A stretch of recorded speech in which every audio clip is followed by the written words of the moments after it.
En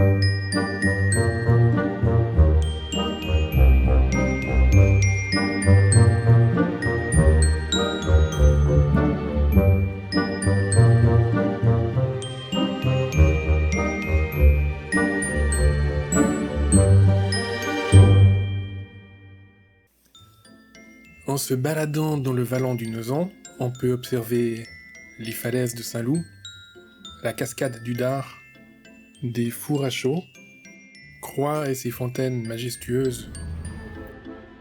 Et en redescendant sur Pompaple, le chemin traverse une carrière de fontaines. Mais des fontaines pour qui? Quand est-ce que ces bassins ont été extraits? Comment ont-ils été transportés? Et où sont-ils actuellement? Dans les minutes à venir, nous allons tenter de répondre à ces questions.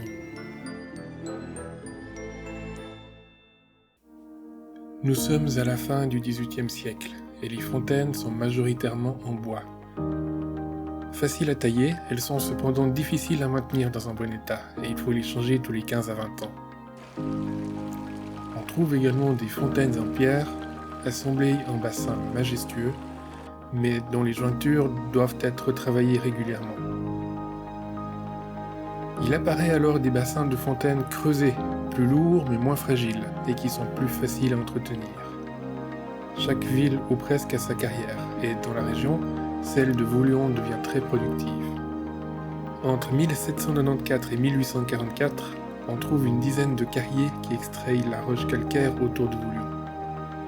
Le plus productif est sans doute Marc-Antoine Bignon qui a produit plus de 65 bassins de fontaines. Le 18 novembre 1795, il s'en va livrer une fontaine à Éclépant et transite par Croix. La vue de cette fontaine a dû marquer les esprits car 5 jours plus tard, le boursier et le conseiller de Croix s'en vont à Voulion commander un bassin en pierre qui sera livré en 1796. D'autres communes commandent alors des bassins comme Romainmôtier en 1796, La Sarraz en 1799, Jurian en 1801. L'âge d'or des fontaines en calcaire débutait. En 1826, le Grand Pont d'Orbe est en construction et son constructeur demande à la commune de Croix l'autorisation de prélever des pierres au Grand Chanet pour son œuvre.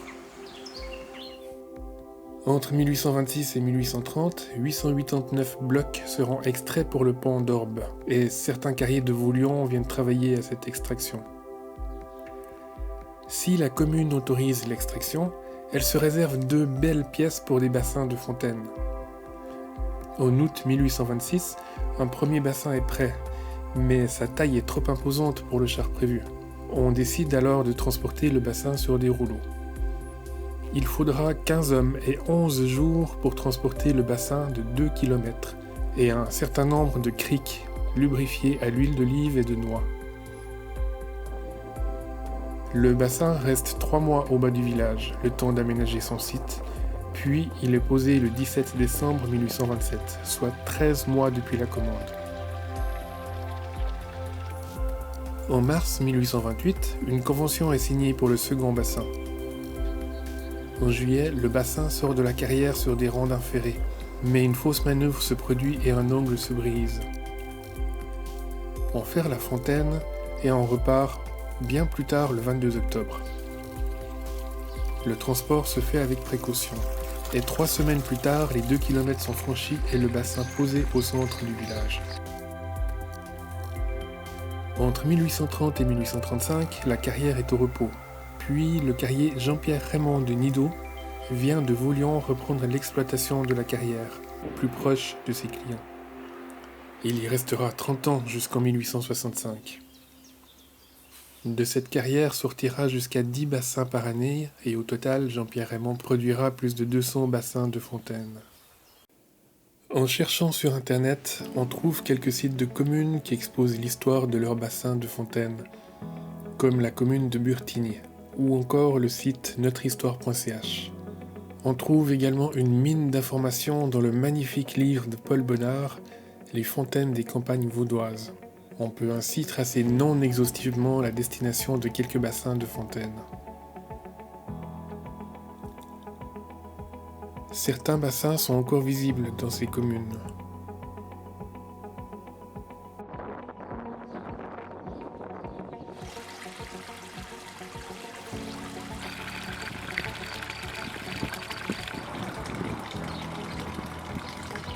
Parmi ces destinations, certaines méritent un peu plus d'attention. En 1836, la commune de Romainmôtier décide de remplacer un bassin de 1762 qui sera acheté pour 560 francs et livré en novembre 1837, déplacé sur des rouleaux. En mars 1840, Valorbe met au concours la création d'un bassin ovale. Le 22 mai, une convention est signée, mais des problèmes financiers retardent la création du bassin. Le 13 octobre, la commune rompt la convention et commande la fontaine Gibiniens avant d'annuler cette commande et de reprendre la convention d'origine. Le 3 mai 1842, une commission d'experts vérifie l'état et la qualité du futur bassin, qui sera prêt en septembre 1842. Il faudra alors 8 paires de bœufs pour déplacer le bassin, et 50 de plus depuis Bretonnière pour déplacer ce bassin qui sera livré quelques jours plus tard. Le 19 novembre 1844, la commune de La Sarraz commande un bassin ovale de 3500 à 4000 pas, qui doit être livré le 1er juin 1845. Ce bassin sera cependant livré le 18 décembre 1845. En voyant toutes ces fontaines, on peut se demander, mais quel était leur usage ? Alors on peut citer le besoin d'eau des ménages, mais également la crainte des incendies ou encore le besoin de faire boire les troupeaux ou de faire la lessive. Dans une fontaine à bassin multiple, la partie basse était réservée pour la lessive et la partie haute pour la boisson des humains et des animaux. Ces derniers détruisaient les bords de fontaine avec leurs clochettes, si bien qu'on devait parfois refaire le bord supérieur. Les fers sur la fontaine servaient à poser les bidons et bassines. Certaines fontaines ont des tourniquets qui servent à empêcher le bétail de passer. En visitant les fontaines du Chanet, on peut voir celle d'Agier au centre du village, mais que l'on retrouve à Double. Et à Orbe, près de l'hôpital, on retrouve une autre fontaine avec sa jumelle plus récente. Et sous la date, on aperçoit deux mystérieuses initiales, LC. Quel est ce mystère ? Vous le découvrirez dans le prochain épisode où nous poserons quelques questions à un des carriers de Suisse qui a travaillé sur plusieurs créations de fontaines ou restaurations de fontaines existantes. Luc Chapuis, tailleur de pierre.